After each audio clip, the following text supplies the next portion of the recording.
I find you to be on the optimistic side of how President Trump will do as you project forward. You just said you'll bring peace to the Middle East, for instance. Alternatively, I talked to a lot of very strong Trump supporters who are kind of worried. They're not sure how things like Ukraine, Russia, the Middle East, the economy, the tariffs will turn out. Is that because of your rigid and your rigorous analysis, or are you generally optimistic, or what would you say separates you from those I talk to who are supporters of Trump but less optimistic?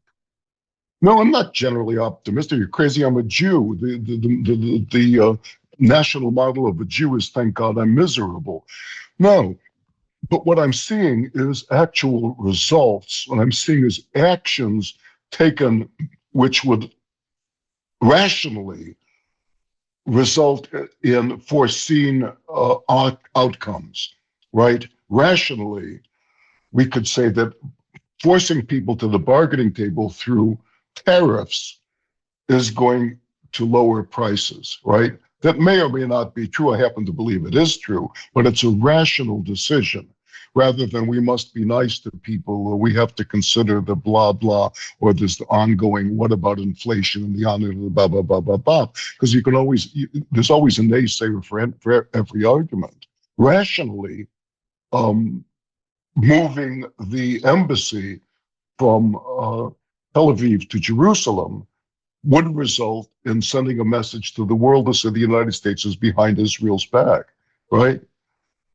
To say otherwise is irrational because there's no rational motive for keeping the United States embassy in Tel Aviv other than appeasement, right? The JCPOA, there's no rational. It's the intended goal. It's irrational to say you're going to bring about the intended goal of a nuclear Iran by kissing their ass and throwing money at them and not enforcing the sanctions. That's not going to happen. We can intuit a different objective on the part of Obama, right? But actually bringing peace to the world was not one of them. Well, he thought the agreement was the best available option to slow the growth of their nuclear program. I know you don't agree, but that's what he thought.